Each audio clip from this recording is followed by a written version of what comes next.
어서 들어오세요. 아름다운 소리책방입니다. 오늘은 문학나무 출판 2013년 젊은 소설에 수록된 김희선 작가의 페르시아 양탄자 흑망사를 낭독해 보겠습니다. 함께 감상해 보시죠. 페르시아 양탄자 흑망사 김희선. 지금은 심플한 스칸디나비아식 인테리어가 유행이라 찾아보기 힘들지만 한때 한국의 가정식 마룻바닥을 점령하고 있던 붉은색 카펫을 기억하는지 모르겠다. 나일론과 폴리에스테르로 어설프게 만들어진 그 카펫들은 하나같이 붉은 바탕에 황금색 덩굴 무늬가 현란하게 그려져 있었는데 사실 그것들은 모두 헤라트 카펫, 일명 페르시아 양탄자라고 불리는 유서 깊은 카펫의 조잡한 모조품들이었다. 하긴 페르시아 양탄자라는 이름은 알아도 그 아름답고 화려한 붉은색 카펫이 이란 동북부에 있는 호라산이라는 지역의 전통적인 수공예 품이라는 걸 아는 사람은 거의 없다. 따라서 호라산에서 만들어지는 페르시아 양탄자에 특별히 헤라트 카펫이란 이름이 붙은 것은 붉은 바탕 위에 수놓인 화려한 덩굴 무늬가 페르시아어로 헤라티였기 때문이라는 걸 아는 사람도 당연히 거의 없을 것이다. 떠오르는 태양의 땅이란 뜻의 호라산이라는 이름을 가진 그 지역은 북쪽으로는 투르크메니스탄, 동쪽으로는 아프가니스탄에 접해 있으며 예로부터 그 일대 교통과 무역의 중심지 역할을 해왔다. 원래 호라산의 주도는 투스라는 도시였으나 이란 북동부 문화와 예술의 중심지로 번영을 누리던 이 화려한 도시는 14세기 티무르족의 침입으로 인해 황폐화되고 말았다. 이후 그 뒤를 이어 새로이 호라산의 수도가 된 곳이 바로 지금 우리가 향하고 있는 도시인 메샤드다. 이번 취재권을 의뢰한 사람은 김영식이라는 25세 청년이었다. 청년이 방송국으로 보내온 구구절절한 사연은 그야말로 한 편의 소설이었다. 그는 자신의 집안에 전해오는 한 장의 페르시아 양탄자에 대하여 알고 싶어 했다. 자기로선 그게 진짜인지 아닌지 도저히 알 길이 없다며 그 역사적인 카펫에 대한 심층 취재를 제보했던 것이다. 며칠간의 회의를 거쳐 우리는 그의 사연을 취재하기로 결정했다. 주로 미스터리로 남은 사건이나 사고의 뒷얘기를 취재한 뒤 어정쩡한 결말을 내는 작업만 해온 터라 이번엔 약간의 흥분마저 느꼈던 게 사실이다. 방송작가로 일한 지 2년 만에 드디어 제대로 된 작업을 해보는구나.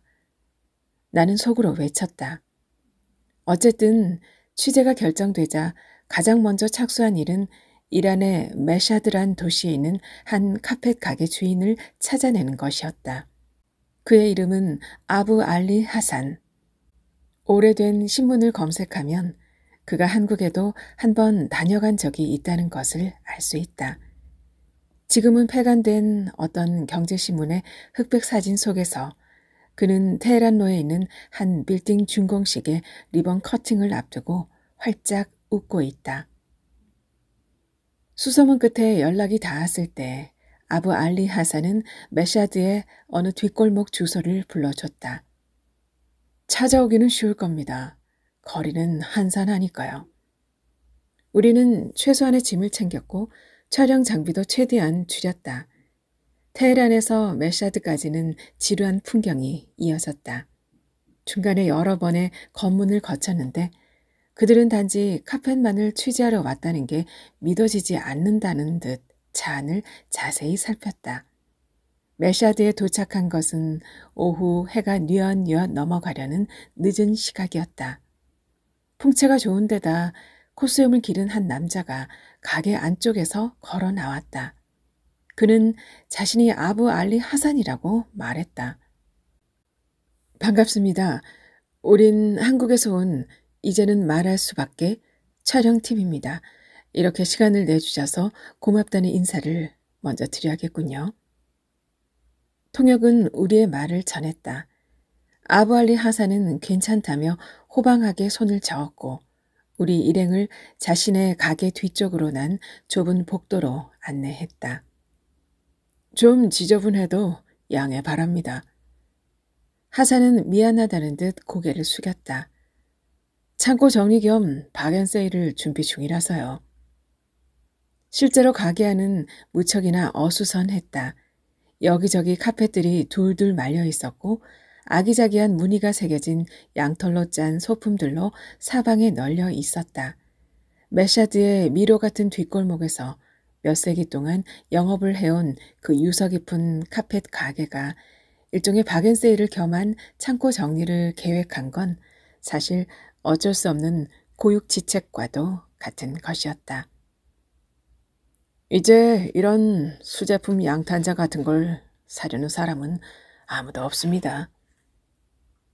카펫 가게의 실질적인 후계자나 마찬가지인 55세의 아부알리 하산은 어깨를 으쓱하며 말했다. 직접 손으로 짜는 데다 최고급 양모만을 쓰니 당연히 가격이 비쌀 수밖에 없지요. 하지만 국내엔 이 정도 가격을 감당할 만한 집이 없거든요. 물론 아직도 부자들은 최고급 양탄자를 필요로 합니다. 그렇지만 그런 부유층에게 카펫을 공급하는 상점들은 따로 정해져 있죠. 맞습니다. 전엔 거의 대부분 수출을 했어요. 그때가 정말 좋았죠. 핵무기요? 아, 우린 그런 거 모릅니다. 소문엔 어디 땅속에서 핵무기를 만들어 실험하고 있다지만 전 그저 제발 그게 사실이 아니길 바랄 뿐입니다. 무역 봉쇄가 풀리지 않으면 이거 하나 사 마시는데도 엄청난 돈을 줘야 하거든요. 이렇게 말하면서 아부알리 하산이 들고 흔들어 보인 것은 바로 코카콜라 병이었다. 그는 미국 유학 시절 코카콜라의 맛을 들였고 다른 건 다 끊어도 이것만은 도저히 끊을 수 없다며 아쉬운 표정을 지었다. 그러다가 문득 생각난 듯 목소리를 낮춰 이렇게 덧붙이는 것이었다. 지금 얘기하는 건 모두 오프 더 레코드입니다. 아시겠어요? 아무래도 여긴 분위기가 심상치 않으니까요. 어쨌든 미 상원에서 이란에 대한 무역 봉쇄가 만장일치로 의결되었을 때 그 소식을 들은 아부알리 하산의 늙은 어머니는 거의 몸져 누웠다. 그야말로 헤라트 카펫 역사의 산 증인과도 같은 인물이었는데 한때 양탄자가 엄청나게 잘 팔리던 시절엔 직공까지 서너 명 이상 두고 가게를 꾸려갔다는 것이다. 그때 어머니는 꽤 많은 돈을 벌었어요.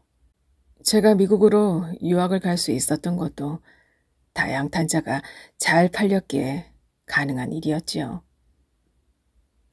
독실한 시아파 이슬람 신자인 아부 알리 하산의 어머니는 차도르로 온통 얼굴을 가리고 있었으며 한사코 인터뷰를 거절했다. 다만 아들을 통해 간접적으로 대화를 나누는 것은 허용하겠다고 말했다. 따라서 다음에 이어지는 그녀의 일생에 대한 간단한 자료는 아들인 아부 알리 하산의 입을 통해 옮겨진 것임을 미리 밝혀둔다. 아부 알리 하산의 어머니는 아이샤란 이름을 가졌으며 자기 자신 역시 유명한 카펫 제조업자의 딸이었다. 어려서부터 카펫을 짜왔던 그녀가 결혼 후 시아버지로부터 지금의 가게를 물려받은 것은 1975년인데 그때만 해도 아직 팔레비 왕조가 이란을 통치하고 있었다고 한다. 그중 페르시아 양탄자가 가장 많이 팔려간 곳은 당연히 미국입니다. 아부 알리 하산은 어머니의 말을 전하다 중간에 이런 이야기를 덧붙였다. 집안의 양탄자 사업이 본격적인 호황을 맞은 것은 1977년 여름부터였다. 어머니는 아직도 그때 얘기를 자주 하십니다. 일손이 모자랄 정도였다고 하시면서요. 하산 어머니의 카펫 사업이 호황을 누린 것은 알고 보면 제1차 석유파동 덕택이었다. 그 역사적 의의나 문제점 같은 것은 사실 그녀가 알고자 하지도 않았으며 알 필요도 없었지만 중요한 건 그 석유 파동으로 인해 아이샤의 친정 아버지가 극동아시아의 어떤 나라를 방문할 기회를 얻었다는 사실이다. 거긴 한국이었습니다. 역시나 어머니의 말을 전하며 하산이 끼어들었다. 저도 한국에 대해서 잘 압니다. 그는 또 이렇게도 말했으며 자랑스러운 듯 안쪽으로 보이는 자신의 집 거실을 가리켰다. 저기 있는 완전 평면 TV와 주방 한가운데는 양문형 냉장고, 그리고 2층 아들방에 있는 컴퓨터가 모두 한국산이거든요. 어쨌든 1977년 여름, 아이샤의 아버지는 당시 테헤란의 시장이었던 고람레자 닉페이가 한국을 방문할 때 동행했다. 일종의 친선 사절단 같은 것이었는데 그때 아이샤의 친정아버지, 즉 하산의 외조부는 이란 수공업계 대표의 자격으로 방한했다는 것이다. 사실 페르시아 양탄자 정도 되는 고가의 물건을 흔쾌히 구입하는 사람들의 부류는 딱 정해져 있습니다. 아무래도 정찰제로 내놓고 파는 그런 물건이 아니니까요. 이런 말 하긴 좀 뭐하지만 한국엔 그때 양탄자를 팔기에 꼭 어울리는 좋은 조건을 갖춘 사람들이 있었어요. 아, 이건 뭐 우리 외조부님 말씀이 그랬다는 거지만 말입니다.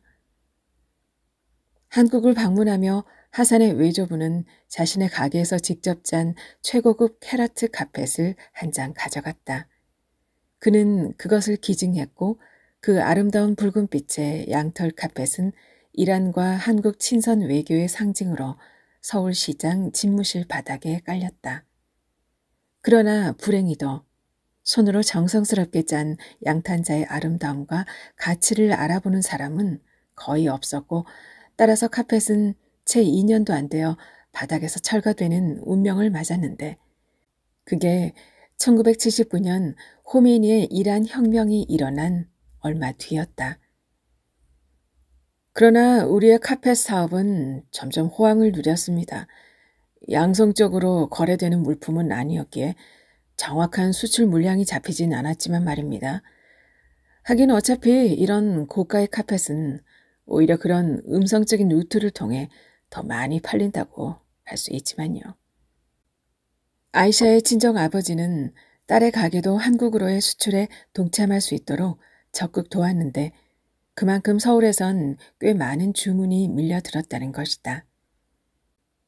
주로 설탕이나 인공 감미료, 밀가루 이런 것들을 팔아 돈을 번 한국의 부자들이 이 카펫을 사갔다고 합니다. 이 부분에서 아부 알리 하산이 다시 끼어들어 덧붙인 말이었다. 아부 알리 하산으로 말할 것 같으면 그는 미국에서 전자공학을 전공한 최고의 엘리트였다. 하지만 호메이니 때문에 다 망했습니다. 그는 한숨을 내쉬며 이렇게 말했고 자기 말을 잘 편집해 달라는 부탁 또한 잊지 않았다. 젊은 시절을 미국에서 자유분방하게 보낸 사람답게 아부알리 하산은 아메리칸 라이프 스타일에 매료되어 있었고 또한 그것을 즐겼다. 그는 코카콜라와 맥도날드를 좋아했고 재즈를 마니아 수준으로 즐겼으며 쉬는 날이면 뒷마당에서 미국식으로 고기를 구워 먹으며 수다 떠는 것을 취미로 삼았다. 방학엔 뉴올리언즈에 가서 하루 온종일 재즈를 듣기도 했어요. 이렇게 말하며 하산은 추억에 잠겨 눈을 감았고 루이 암스트롱의 재즈 몇 소절을 흥얼거리기도 했다. 하지만 이란의 서구화를 줄곧 반대해 오던 강경 시아파의 거두 아야톨라 호메이니가 팔레비 왕조의 탱크 부대를 무너뜨리며 테헤란에 입성한 뒤로 그의 생은 좀 꼬였다고 한다. 일단 이란 출신인 제가 미국에서 일자리를 구한다는 게 하늘의 별 따기였습니다. 미국이 좋아하던 팔레비 왕가를 내쫓은 나라의 사람이었으니 말입니다. 그렇다고 이란에 돌아왔다 한들 뾰족한 수가 있었던 것도 아닙니다. 결국 제가 할 수 있는 일이라곤 고향에서 어머니의 카펫 가게 일을 돕는 것뿐이었어요. 어쨌든 아부 알리 하산의 외조부가 1977년 한국을 방문했을 때 서울시는 그것을 기념하여 도시 남쪽에 있는 한 거리에 이란의 수도 이름을 붙여 테헤란로라 명명했다. 테헤란에도 역시 서울 스트리트라는 거리가 생겼는데 어떻게 보면 하산 집안의 카펫 사업은 바로 그 테헤란로의 흥망성쇠와 운명을 같이 했던 걸지도 모른다. 한국과 이란 친선 외교의 상징으로 서울시청 시장 집무실에 당당하게 깔려있던 붉고 아름다운 헤라트 카펫은 1979년 12월 13일 철거됐다. 한낱 카펫 한 장 걷어낸 날짜조차 정확히 기억하는 이유에 대해 당시 시청 세탁실 담당자였던 김선호 옹은 이렇게 증언했다. 그날 카펫을 걷고 있는데 바깥이 웅성웅성하고 아주 난리가 났어. 나는 무슨 일인가 싶어 아래층으로 내려가 봤지. 다들 라디오에 귀를 기울이고 있는 폼이 범상치가 않더라고. 나야 뭐 들으면 아나. 그래도 궁금한 마음에 사람들 틈에 껴서 뉴스 속보를 들었지. 무슨 장군인가 하는 사람이 연설을 하고 있더군. 잘은 모르겠지만 세상이 바뀌었다는 그런 내용인 것 같았어. 김선호 옹이 그날 라디오를 통해 들었던 목소리의 주인공은 카펫이 거치기 전날인 1979년 12월 12일 밤 급히 임명된 국방부 장관이었음에 틀림없다. 기록을 살펴보면 그렇게 새로 임명된 국방부 장관이 다음 날인 12월 13일 오후 대국민 담화문을 발표하였기 때문이다. 그러나 김선호 옹을 비롯한 대부분의 사람들은 그 대국민 담화의 내용이 무엇이고 그 역사적 의의가 어떤 것인지에 대해서는 알려고도 하지 않았으며 혹여 알고자 해도 도무지 알 수 없었는데 사실 굳이 알지 못하는 것이 오히려 신상에 이로웠던 시기이기도 하다. 어쨌든 김선호 옹은 라디오 방송이 끝난 다음 다시 집무실로 올라갔다. 카펫이 반쯤 말린 채로 바닥에 널브러져 있었다. 그가 작업 도구를 들고 집무실 한 구석에 쭈그리고 앉아 나머지 부분을 둘둘 말고 있는데 시장과 그 보좌관들이 엄청나게 어두운 얼굴로 걸어들어 오더라는 것이다. 그들은 한쪽에서 카펫을 치우고 있는 김선호 옹을 발견하고는 안 좋은 낯빛을 지어 보였다. 지금 국가적으로 비상인데 여기서 뭐 하는 거야? 자기보다 한참 어린 보좌관이 그렇게 반말을 했던 것보다도 김선호 옹의 마음을 더욱 상하게 한 건 그 비싼 카펫을 아무렇게나 꾹꾹 밟으며 걸어다니던 그들의 무신경한 모습이었다. 카펫에 둘둘 말린 부분을 잘못 밟으면 천이 많이 상하거든. 그게 양모로 짠 거라 아주 고급이었어. 무늬도 그냥 염료로 찍어낸 게 아니고 하나하나 염색실을 직접 꼬아짜 넣은 거였지. 그런 비싼 카펫들은 다루는 것도 아주 조심스러워. 그냥 막 밟으면 영구적으로 주름이 생길 수도 있고 우리 같은 사람들이야 비상사태 이런 건 몰라도 고급 빨랫감 다루는 일은 아주 전문이니까 정말 속이 상하더라고. 결국 김선호 옹은 그날, 그러니까 카펫을 걷던 1979년 12월 13일에 밤늦게까지 남아서 일을 했다. 왜냐하면 카펫을 걷다 말고 집무실에서 쫓겨난 뒤엔 시장과 보좌관들의 회의가 끝날 때까지 기다려야 했기 때문이다. 회의가 끝난 것은 저녁 9시 경이었다. 시장은 검은색 승용차를 타고 어디론가 갔는데 맨 마지막으로 집무실에서 나오던 보좌관이 김선호 옹에게 은하수 한 갑을 쥐어줬다. 덕분에 서운했던 마음이 약간 풀린 김선호 옹은 담배를 한 대 뽑아 피운 뒤 서둘러 양탄자를 걷어냈다. 그러고 보면 그렇게 국가적으로도 정신없는 와중이었으니만큼 시장 집무실 바닥에 깔려있던 붉은색 페르시아 양탄자가 그리도 오랜 세월 동안 무관심에 가까운 방치 상태로 지하 창고 자재실에 처박혀 있었던 것도 이해 못할 바가 아니었다. 그게 아무리 유서 깊은 카펫에 명산지 호라산에서 바다 건너온 것이라 해도 말이다. 카펫이 시청 지하의 음습한 창고에 둘둘 말린 채 세워져 있던 몇 년 동안 바깥 세상은 빠르게 변해갔다. 1979년 12월 13일 밤 안타까운 마음에 가득 차서 페르시아 양탄자를 손으로 주물러 빨았던 김선호옹은 몇 년 뒤 시청의 세탁 일을 그만두고 자기 사업을 시작했다. 호황이었고 따라서 김선호옹도 한때는 꽤 많은 돈을 손에 쥐었으며 드디어 서울 변두리에 마련한 자기 집에 붉은색 폴리에스테르 카펫을 깔 수 있게 되었다. 언젠가부터 국가적으로 대유행하기 시작한 바로 그 페르시아 양탄자의 모조품 말이다. 시장은 벌써 한참 전에 자리에서 물러났고 새로운 시장이 집무실에 들어왔다. 국가가 재건되는 시기라서 그런지 시장 집무실 역시 재건의 분위기에 휩싸여 있던 시절이라 하겠다. 세탁소를 운영하던 김선호옹이 입고 있던 오래전의 그 붉은색 양탄자를 기억해낸 것은 그 즈음이었다. 어느 날 가게 앞에 생전 처음 보는 크고 검은 승용차가 멈췄다. 마침 잔뜩 쌓여있던 군복을 다리고 있던 김선호옹은 스팀 다리미가 피워내는 수증기 구름에 휩싸여 뿌옇게 된 실내를 가로질러 다가오는 한 남자를 제대로 알아보지 못하였다. 반갑습니다. 여기서 이렇게 뵙게 되다니. 남자가 큰 소리로 인사를 하자 김선호옹은 그제야 스팀 다리미의 연기를 손으로 휘저으며 자기 세탁소에 들어온 사람을 쳐다봤다. 남자는 매우 반가워하고 있었지만 김선호옹은 그가 누구인지 전혀 알 길이 없었다. 결국 남자의 자기소개와 김선호옹이 가까스로 기억해낸 바를 조합하자 어렴풋이 뭔가가 떠오르기 시작했다. 알고 보니 남자는 몇 년 전 김선호옹이 아직 시청 세탁실에서 일하던 당시 그에게 담배 한 갑을 쥐어줬던 바로 그 보좌관이었다. 어쨌든 그가 그렇다고 하니 김선호옹으로서는 그렇게 믿을 수밖에 없었다는 것이다. 지금은 이름을 감히 밝힐 수 없는 높으신 분 밑에서 비서로 일하고 있습니다. 이렇게 말하며 남자가 내민 것은 카펫이었다.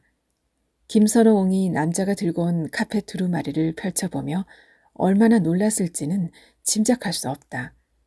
분명 시청 지하 창고에서 습기에 가득 찬 채 좀이 쓸어가고 있어야 할 한국과 이란 친선 외교의 상징인 그 카펫이 엉뚱한 남자의 손에 들려 있었으니 말이다. 하지만 김선호옹이 의아한 눈초리로 쳐다보자 남자는 손을 내저었다고 한다. 아닙니다.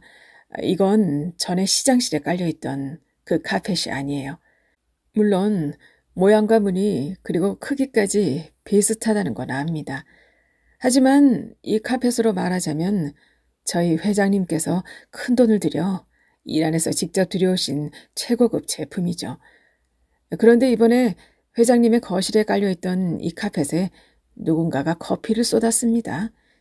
회장님은, 아니 정확히는 사모님께선 매우 마음 아파하셨고 당장 말끔하게 세탁해 올 것을 주문하셨는데 누군가가 저에게 이 세탁소를 소개해 주더군요.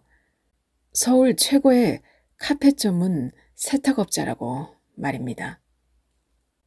김선호옹은 카펫을 받아 펼쳐보았다. 난 이래 봬도 눈썰미가 있거든. 한 번 본 세탁물은 절대 잊어먹지 않는다고. 그건 척 봐도 시청에 있던 거였어. 내가 내 손으로 직접 주물러 세탁한 건데 어찌 잊을 수 있겠어?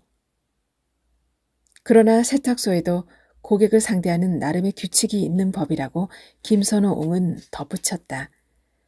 고객이 세탁물의 출처를 밝히고 싶어 하지 않는 이상 그것을 꼬치꼬치 따져 물어서는 안 된다는 것이었다. 김선호옹은 미심쩍은 마음을 뒤로하고 카펫을 받아들었다. 아주 비싼 겁니다. 드러내놓고 마구 수입할 수 있는 그런 제품이 아니다, 이 말이에요. 아무래도 국가 재건 기간이니까요. 사모님께선 새 것처럼 세탁해오라고 특별히 분부하셨습니다. 명심하세요.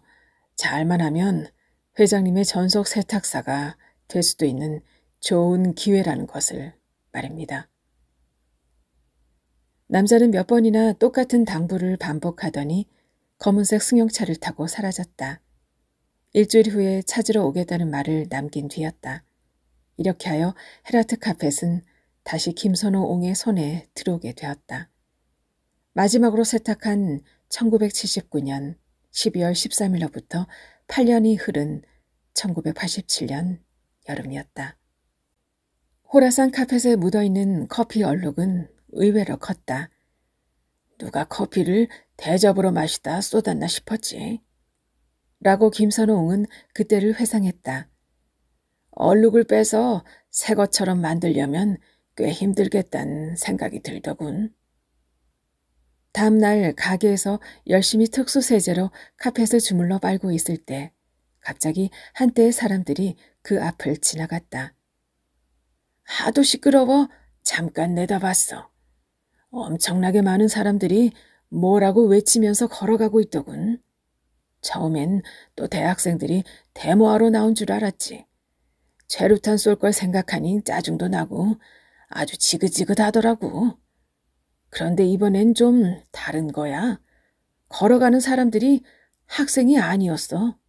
다들 넥타이를 매고 와이셔츠를 입고 있었으니 말이야. 옆집 박 씨가 무슨 일이냐고 묻던 게 아직도 생각나. 저녁에 집에 와서야 김선호옹은 얼마 전 대학생 한 명이 최루탄에 맞아 죽었다는 얘기를 들었다. 낮에 지나가던 사람들은 그것 때문에 거리로 나온 거라는 얘기도 전해 들었다. 그러나 김선호옹에게 1987년 6월은 카펫의 계절이었다. 그는 며칠 동안 공들여 카펫을 세탁했다. 얼룩은 서서히 지워졌다. 그의 솜씨가 얼마나 뛰어났던지 그 부드러운 양모 조직을 하나도 망가뜨리지 않았음은 물론이다. 마지막으로 그는 스팀 열기를 헤라트 카펫에 쬐어줬다. 그렇게 하면 웬만한 건 다 새 것처럼 만들 수 있어. 김선홍은 이야기 중간에 손가락을 하나 펴고 흔들며 매우 중요한 정보를 전달하기라도 하듯 귓속말을 했다. 이건 우리 세탁소의 영업비밀 같은 거였어. 그때만 해도 다들 그저 다리미질만 할 줄 알았지. 천의 수증기를 쐬어주는 곳은 몇 군데 없었단 말이야. 어쨌든 김선홍은 그 작업을 하기 위해 세탁소가 있는 건물 옥상으로 올라가야만 했다. 카펫이 워낙 컸기에 세탁소 안엔 도저히 펼쳐놓을 만한 공간이 없었기 때문이다. 그는 아내와 힘을 합쳐 옥상의 맨 빨랫줄에 카펫을 널었다. 참, 얘기하지 않았나? 그때 집사람이 막내를 임신 중이었어. 여기서 일단 당시 뱃속에 있던 그 아이가 바로 이 사건을 의뢰한 김영식 군이라는 것을 미리 밝혀두고 넘어가기로 하자. 옥상에서 보니 그날도 역시 넥타이를 맨 남자들이 무리지어 거리에 나와 있었다. 게다가 며칠 전 처음 봤을 때보다 훨씬 사람이 많아진 느낌이었다. 회사원과 대학생들이 뒤섞여 있었는데 문득 그 인파 사이에 옆집 박 씨가 껴있는 걸 보고 김선홍은 깜짝 놀랐다. 아니, 저 인간이 미쳤나? 잘못 봤나 싶어 다시 눈을 가늘게 뜨고 보니 박 씨는 어느새 사람들 틈에 섞여들어 보이지 않았다. 가서 라디오 좀 가져와봐. 김선홍이 아내에게 말한 것이 그 순간이었다.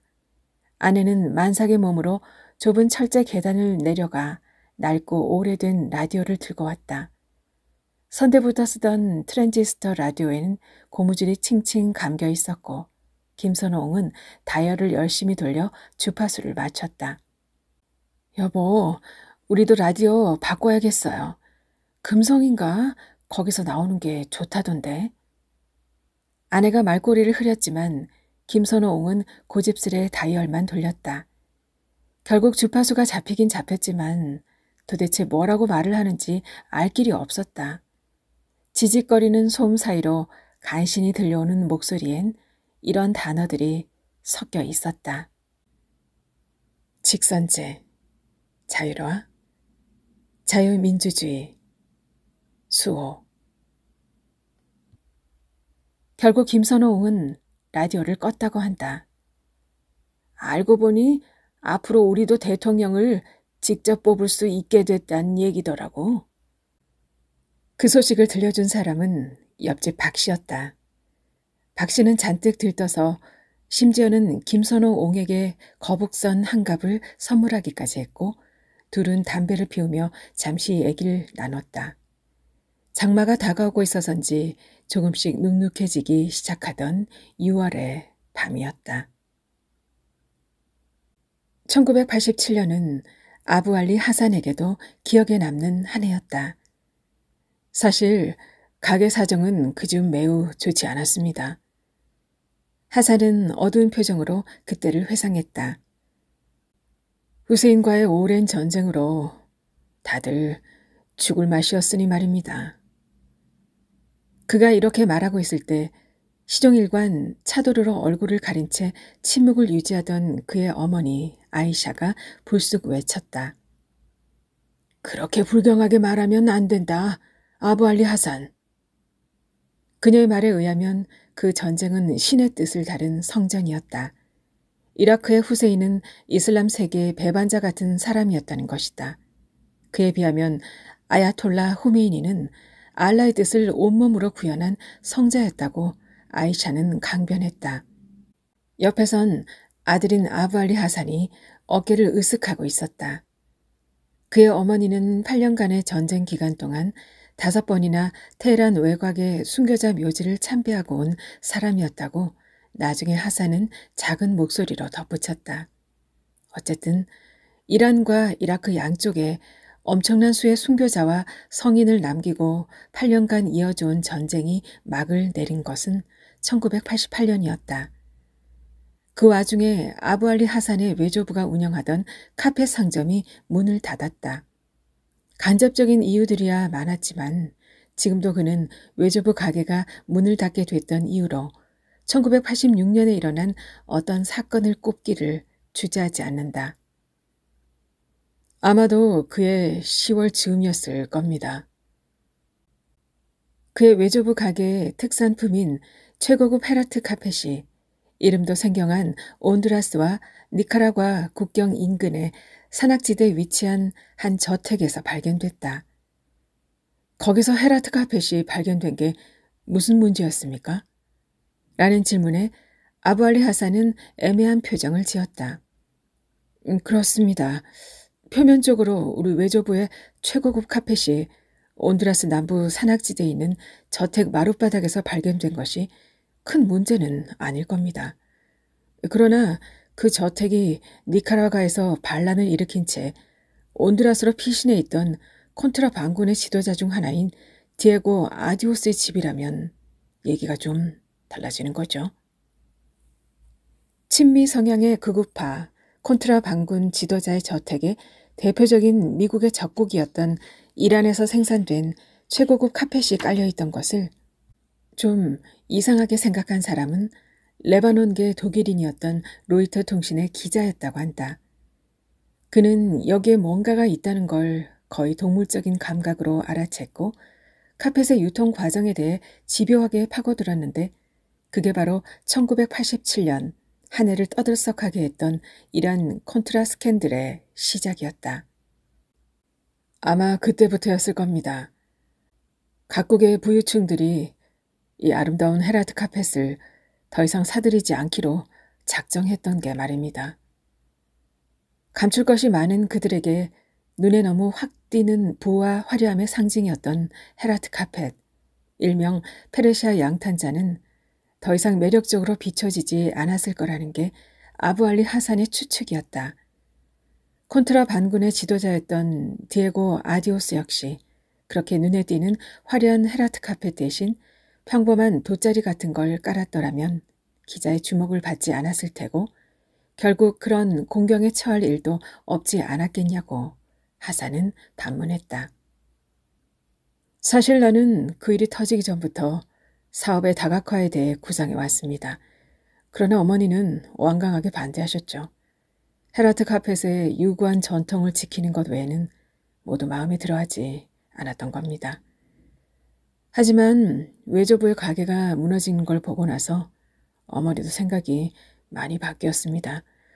게다가 그중 카펫 구매층에도 커다란 변화가 일어나기 시작했습니다. 이제 카펫은 더 이상 부유층의 전유물이 아니었어요. 나는 그걸 서울 올림픽이 있던 해 한국을 방문하고 알게 되었습니다. 아부알리 하산이 한국을 방문하게 된 것은 한 빌딩 소유주의 초청 덕분이었다. 테헤란로에 엄청나게 높은 건물을 지은 그 빌딩 소유주는 준공식 행사에 몇몇 이란인을 초청하는 것이 좋을 거란 생각을 해냈다.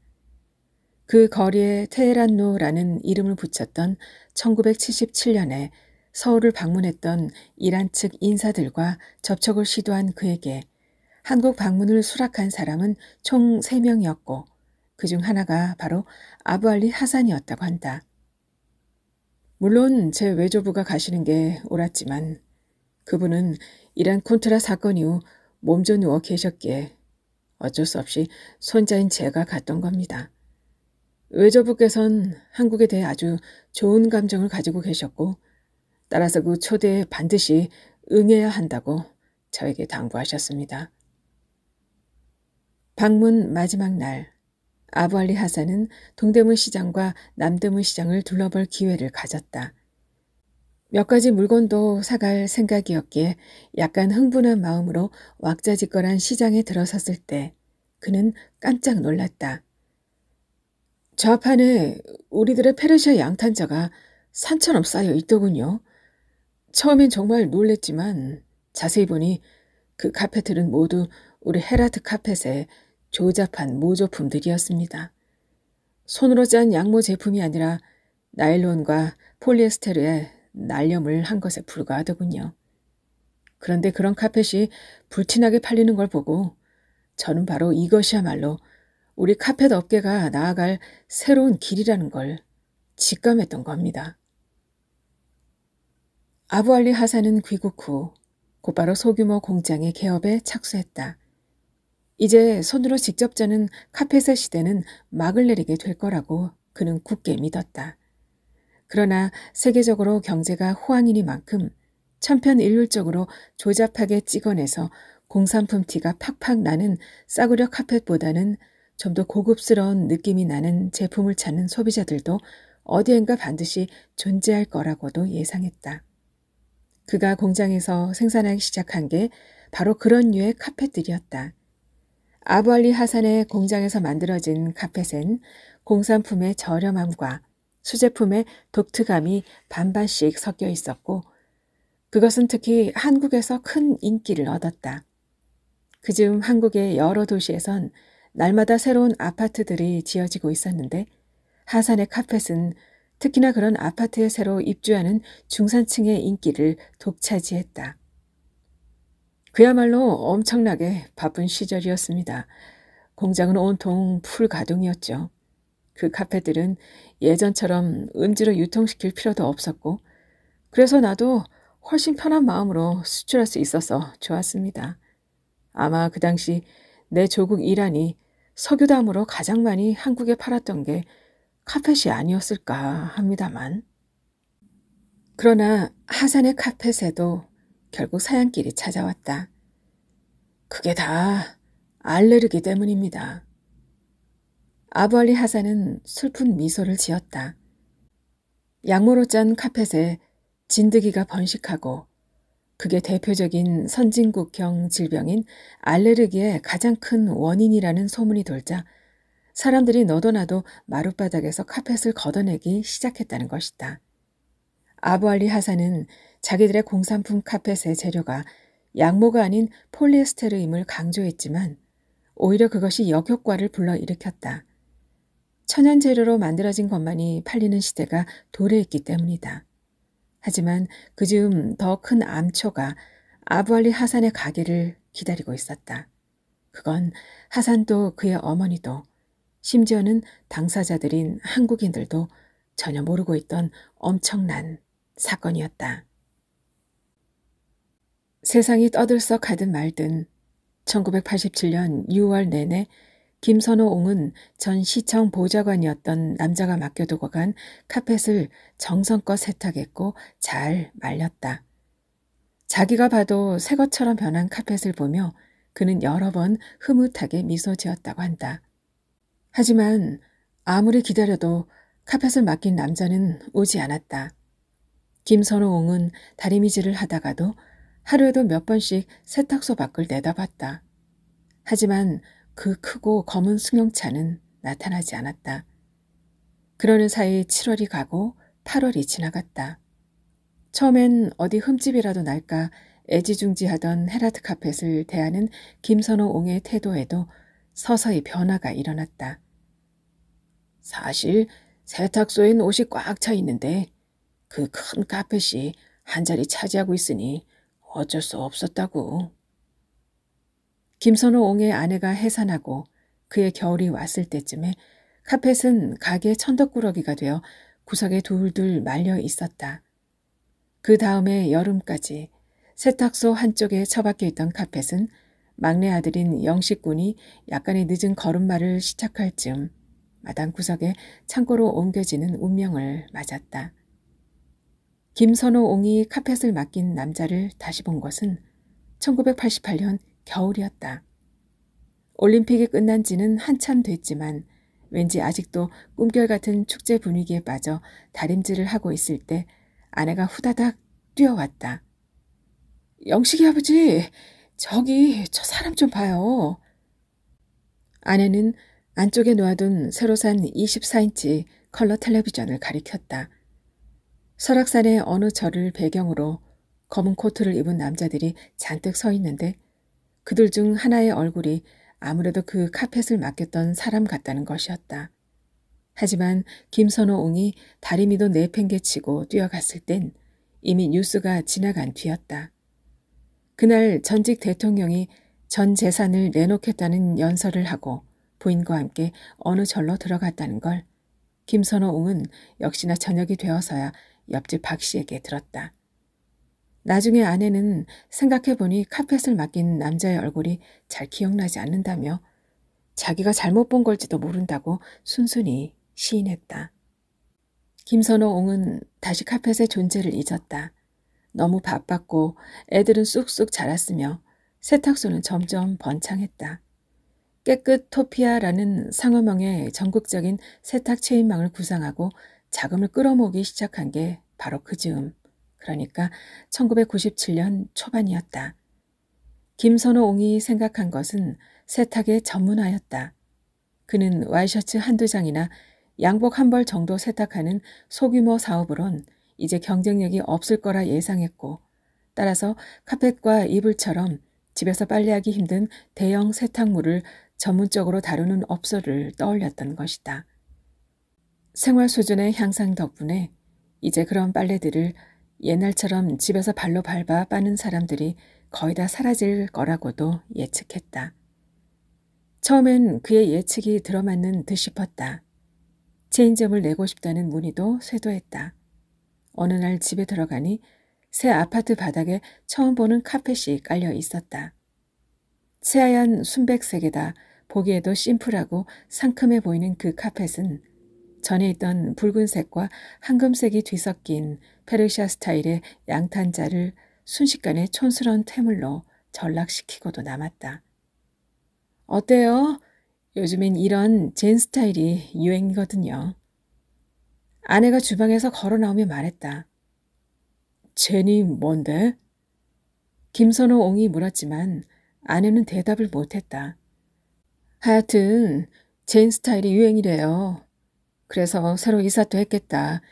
이참에 그 촌스러운 카펫은 걷어내고 백화점에 가서 하나 사왔어요.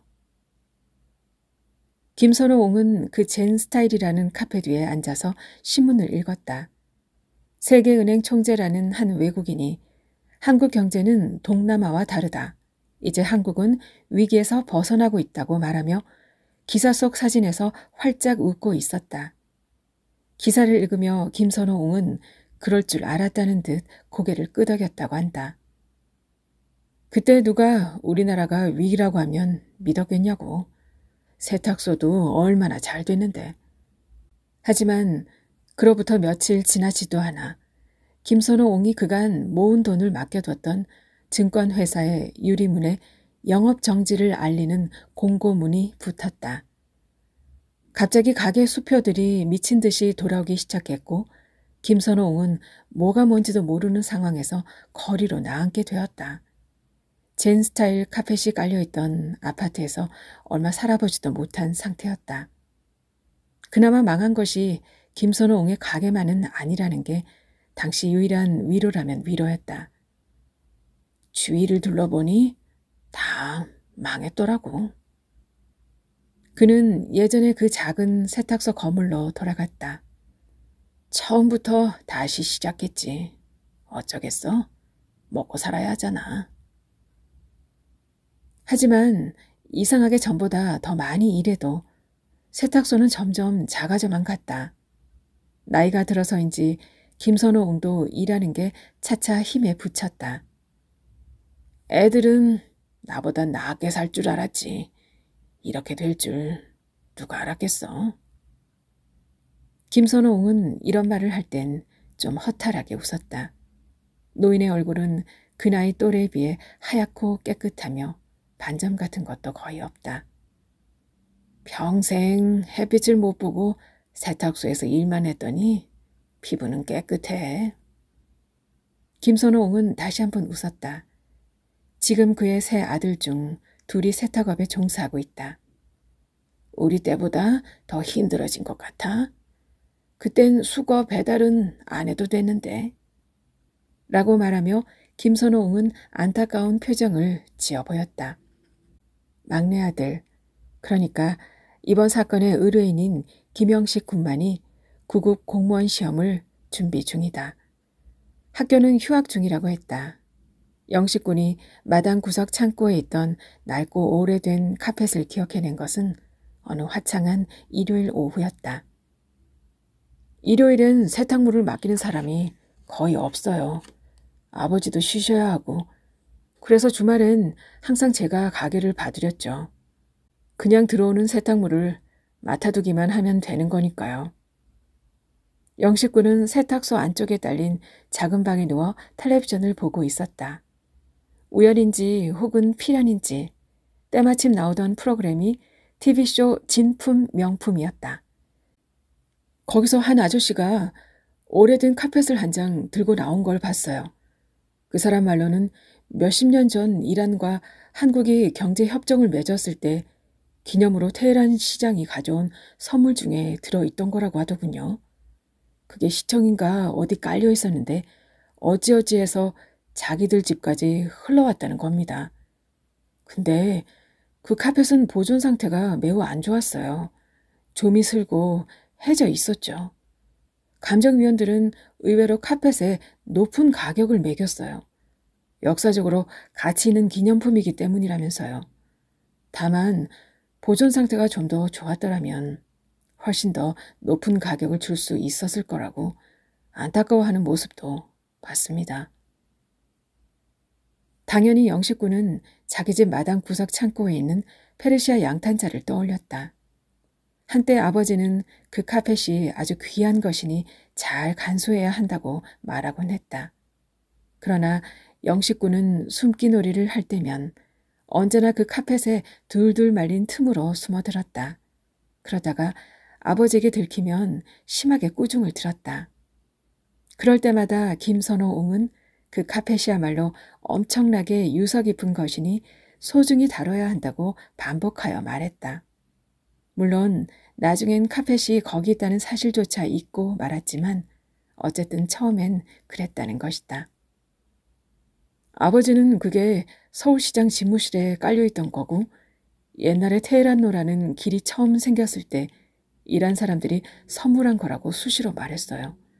아버지 본인이 새 양탄자의 세탁을 담당했기에 확실하다고 장담하셨죠. 결국 김영식 군은 아버지 모르게 TV쇼 진품 명품에 출연 신청을 했다. 그는 아버지 대신 가게를 봐주는 일요일 낮을 이용해서 먼지를 잔뜩 뒤집어 쓰고 있던 페르시아 양탄자를 꺼냈고 열심히 손질했다. 퀴퀴한 냄새가 코를 찔렀지만 몇 번 털고 햇빛에 말리자 상태가 많이 좋아졌다.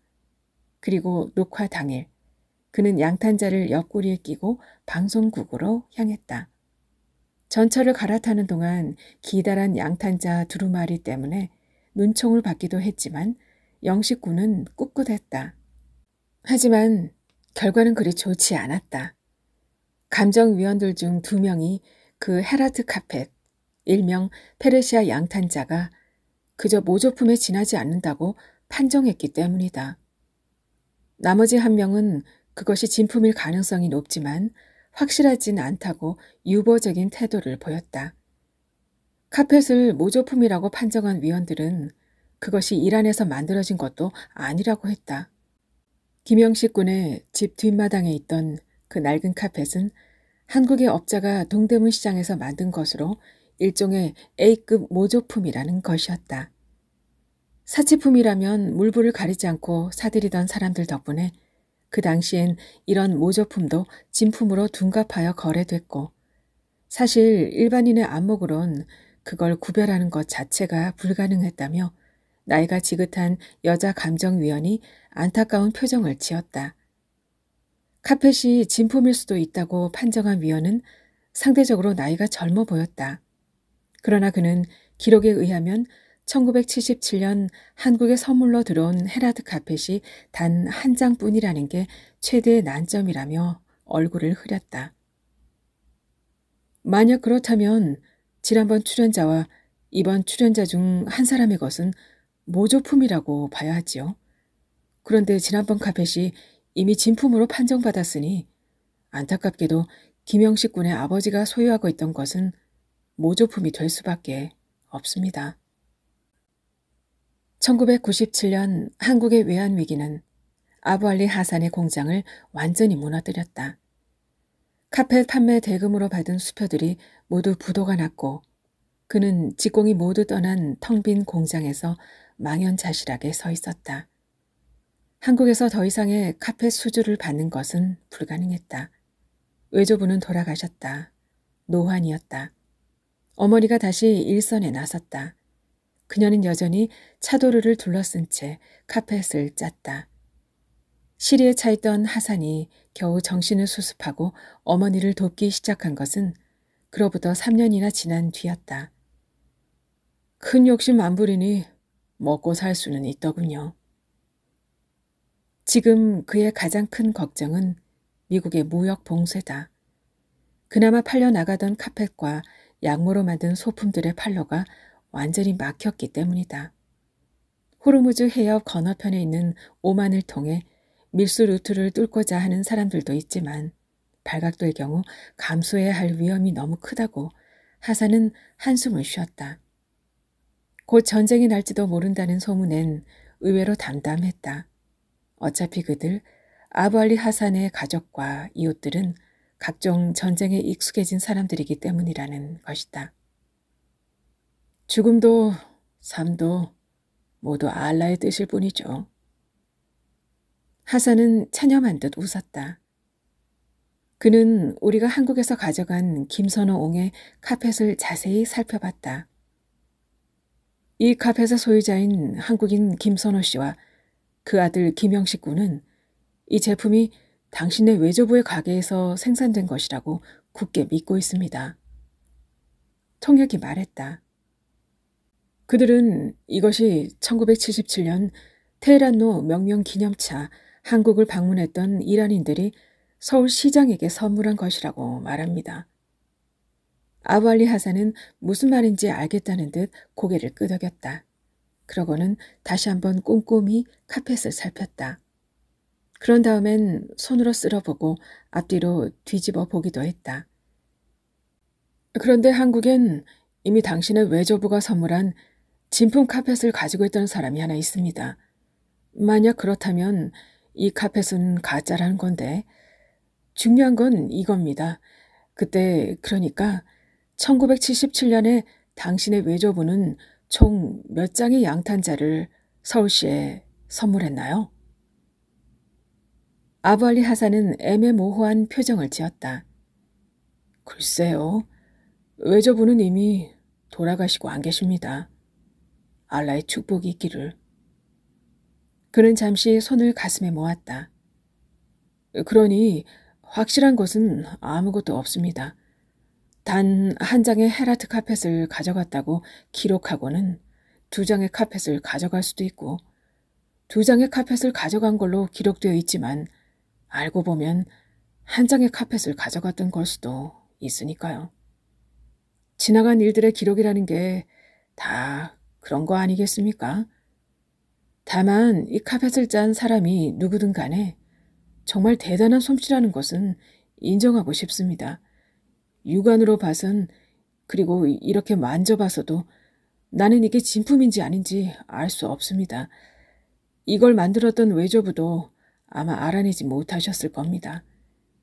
그런데 만약 이것이 진품과 정말로 똑같이 생긴 모조품이라면 저는 그 정성을 봐서라도 이게 진품과 같은 반열에 오를 가치가 충분하다고 보는데 당신들의 생각은 어떠신지요? 그러면서 아부 알리 하산은 우리들에게 저녁을 권했다. 바깥은 완전히 어두워져 있었고 소박한 식사 자리에선 아무도 카펫 얘기를 꺼내지 않았다. 그리고 이렇게 하여 이번 회차, 이제는 말할 수밖에 의 취지는 그야말로 애매모호하게 막을 내렸다. 이걸 어떤 식으로 편집해서 방송해야 할지는 아직 결정되지 않았다. 김선호옹은 아들을 통하여 아부 알리 하산의 말을 전해 들었다. 그는 그 페르시아 양탄자가 진짜든 가짜든 이제는 상관없다고 말했다. 그러나 아들인 김영식 군의 생각은 좀 달랐다. 그는 아버지의 기억은 결코 헛되지 않으며 따라서 그것이 진짜 호라산에서 온 최고급 헤라트 카펫임을 확신한다고 목소리에 힘을 줬다. 아버지는 아무것도 모르는 분이었어요. 오직 세탁하는 일밖엔 말이에요. 그런 아버지가 정확하게 기억하는 세탁물이라면 그건 정말로 진실인 겁니다. 그는 촬영팀에게서 헤라트 카펫 혹은 그 모조품을 돌려받았다. 그런 다음에 그 둘둘 말린 카펫을 다시 옆구리에 끼고 좀 힘겹게 걸어 나갔다.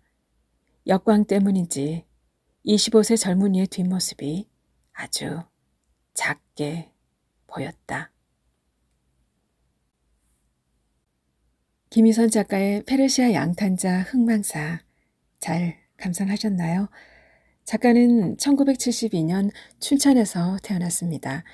강원대 약학과를 졸업하고 동국대 대학원 국문과를 수료했고요.